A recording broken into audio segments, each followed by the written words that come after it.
Hey there, everybody. Welcome into the Week 13 NFL Rundown. I'm your buddy Choppadong. I'm the notorious Smallaballa. I'm a coach and contributor at DFSArmy.com, your one-stop shop for all things daily fantasy sports.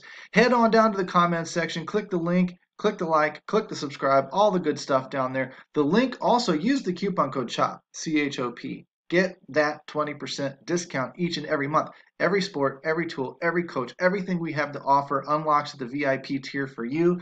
Every single month you remain a member, that 20% stays locked in. It's actually a fantastic discount when you consider you get your own optimizer. We don't outsource that and charge you another subscription. You get access to all these coaches that are in there every single day winning these games, college basketball, college football, just anything and everything that we have to offer comes your way with that membership. So if you want to play one sport or play 10 sports, totally up to you. We also have a sports betting site. If you haven't noticed, we're starting to talk a little bit about that as well. There's a separate membership for that, but a DFS Army VIP gets a 40% off discount on the sports betting side of things as well. So if you want information, you can DM me out there on Twitter at Choppadong. I'd be happy to talk to you, fill in, answer your questions, answer your concerns, etc. So let's dive in. We'll talk QBs and running backs today. We'll do wide receivers, tight ends, and defenses for my VIPs. We'll also come back and do an optimizer setup. We'll do a fantasy point per dollar and ownership projection video, and then we'll come back and we'll wrap it all up with a comparison to the cheat sheets and see what sways our opinion and what doesn't. What I like to do, honestly, is I like to dig in and I like to figure out where my own plays are first. I go to the research station, I click this little guy right here, the full-size workbook link, and I pop out that second page. And what I'm really, because that's what's sortable right now, there's a little bug in the system. So what I do is I come over here to the Vegas section, slide over to the right, and I sort that spread by ascending order. Once I kick these guys down into ascending order, what I'm looking for in quarterbacks and running backs, home, favored, implied to score a lot of points. That's where your fantasy points typically come from. And what I'm trying to do is find guys that are most likely the best of the best candidates, most likely the guys that are going to produce. And those are going to be my cash type players. From there, I will see guys that are close but don't quite make the cut, and that they've still got a lot of upside. They just have a little lower floor or a little bit more risk associated with them. Those guys will be more of my hybrid type plays, my 10-man leagues, 100-man leagues, etc. And I will then branch out even farther, guys that don't typically make the list because they're just too crazy to make sense for a cash game type of lineup, and those will be my GPP only plays. And I sort them out sort of in that vein so that I can start right here, trim the fat down to the tightest core I possibly can, use that for cash, expand it a little bit for hybrids, and then that's generally where I live. And then I may take a couple of GPP only plays here or there. I'm not building a lineup of 8 GPP only plays. That's like trying to you know, shoot a shoot a flock of birds with a single shooter, revolver or something. You just got to hit every single thing perfectly to make it work. I'd rather go in there with a shotgun and aim at the bullseye of a tight core and just pepper that thing with bullets. If that makes any sense to you, that analogy came off the top of my head. It is what it is. It's what you get. When you're talking to me, I fly off the cuff with everything that I do. So when I'm looking at these quarterbacks, I'm aiming for home favorites, big spreads, big totals. And automatically I can see these guys up in here, Miami, Seattle, Minnesota, Green Bay. These guys are all in play, right? Down here even a little bit to Tennessee, Tannehill's in play. These are the guys that you're going to be looking for. Yes, I see Jared Goff, Mitchell Trubisky, Justin Herbert down here, et cetera, et cetera. Kyler Murray down here against the Rams. I get it. They're high floor plays. But I'm setting my player pool up first. Then I will talk to the coaches later in the week and ask them their opinions or let them sway me off of mine. Maybe I'll like a guy more. Maybe I'll be torn between Fitzpatrick, Wilson, and Rodgers.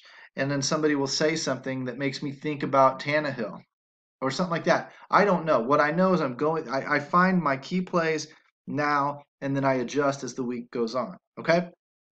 So that said, it really looks like Ryan Fitzpatrick is up there. It looks like Russell Wilson's going to be another safer play.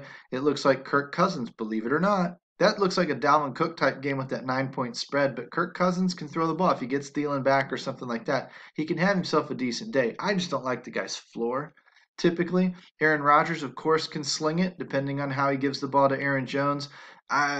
I mean, Devontae Adams is probably good for a touchdown. Aaron likes to throw the ball.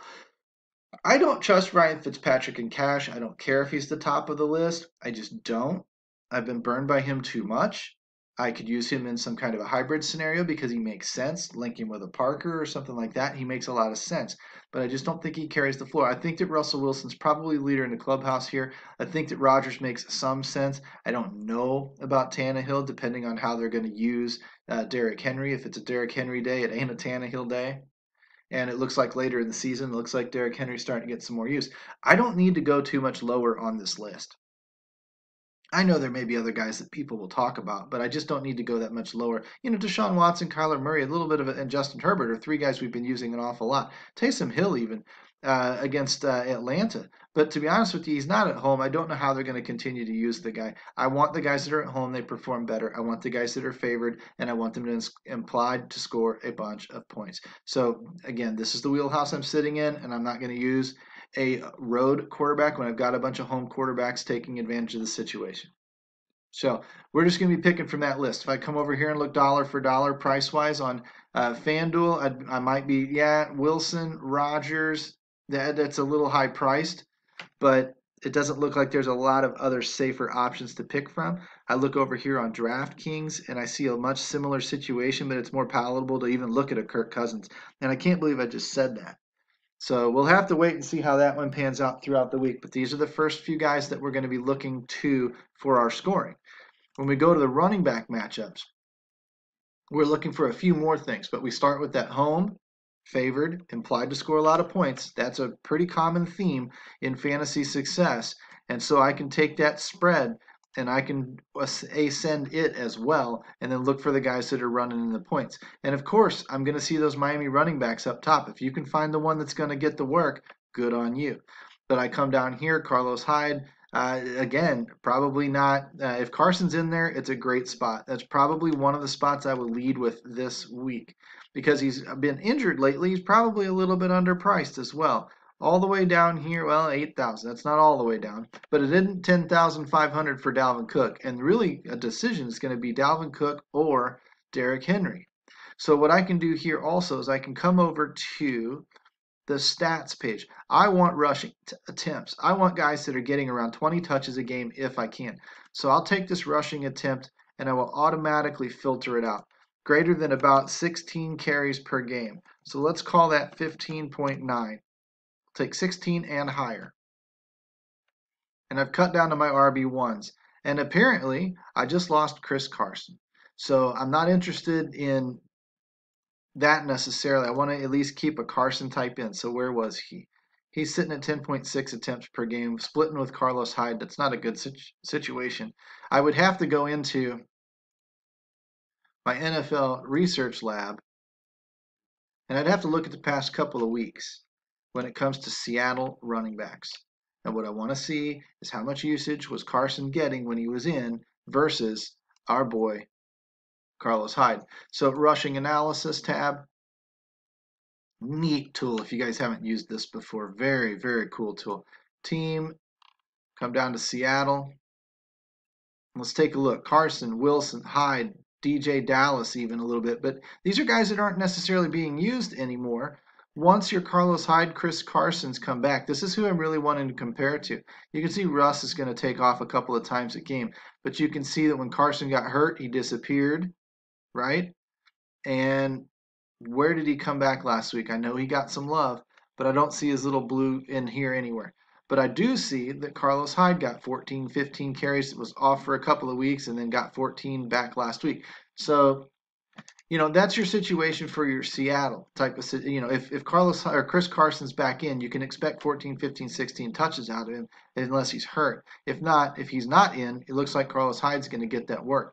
I don't know how much I trust a Carlos Hyde in that situation though, because I'm going to scroll over here a little bit and let's see if I can't figure out between Carson and Hyde, where are the receptions coming from? Well, Carson's getting the receptions. Hyde doesn't get too many of them, right? So that's a couple of more touches in his favor. That gets him up to 17, 18 touches. And if I come down here on the goal line, it looks like we've got a 2-to-1 look again. And inside the targets inside the 20 are also going to Chris Carson over Carlos Hyde. So I'm spending way too much time talking about what is a committee if they're both healthy, if they're both on the field. I want to see one over the other. So now when I cut down to rushing attempts again, let's just come down to say, I don't know, let's put them in there. If I get 10 carries or above per game, we'll see how much that cuts the list down. Not a lot. You've got your Aaron Jones in there again. Just not a lot. I personally want to see that thing cut down a little bit more than this. So I'm just going to lose some guys. It's just the way it's going to be. So get me to, let's call it 14 and see what happens. 14 and a half. Back down to the same guys. But these are the big workload guys. Drake is not great. Chubb, I don't know if I trust him either. So you're going to have to take some value plays. But your best, and that's not what this list is designed to do. It's not designed to put you on everybody. It's designed to show you the obvious, the people that should be in your core that you're most likely to build everything around, the non-negotiables, if you will. And your decision is going to be Dalvin Cook or Derrick Henry as your non-negotiable. If you can find some value to make that work, that's what you're going to do. Your non-negotiables over on the quarterback side should largely be, somebody, I mean, Fitzpatrick is an option, but not for me in cash games. Russell Wilson, Aaron Rodgers, they're okay. And then you really don't have a lot of other, in my opinion, safer options. So we'll have to watch things like ownership projections.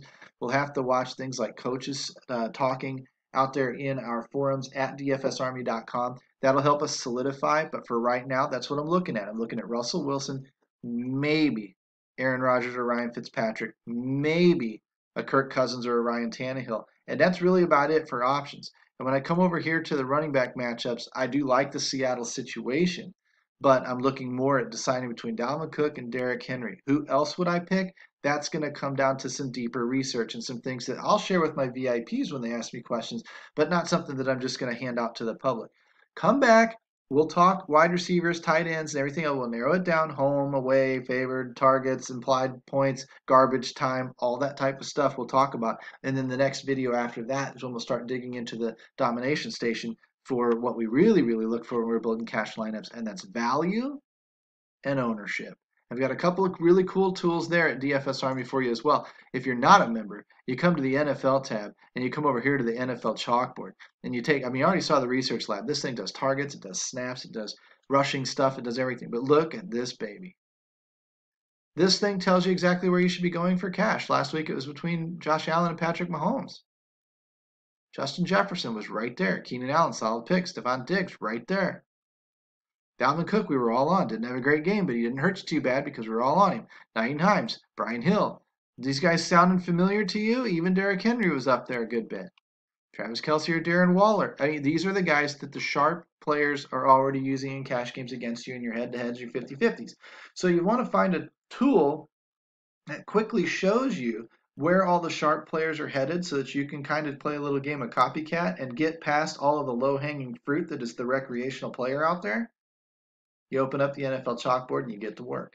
It's that simple, guys. You head down to the comments section, click the link, dfsarmy.com, use the coupon code CHOP, C-H-O-P, and trigger that 20% off discount. And all of these tools, plus Q&A with all of our coaches, comes with it, unlocks for you. You've got access to it all in probably minutes. You could probably get in here now and get in before the game kicks off between Pittsburgh and Baltimore this afternoon. So all up to you, what you want to do. Hopefully I see you inside. Hit me up in the Twitter DMs if you've got questions about the Sports Bet Army side, because we're having a load of fun over there as well. And I'll be back later. We'll talk more about wide receivers and stuff here in a bit. Peace out, homies. That's Week 13 NFL Rundown, QBs, and running backs for you. We'll talk to you on the other side.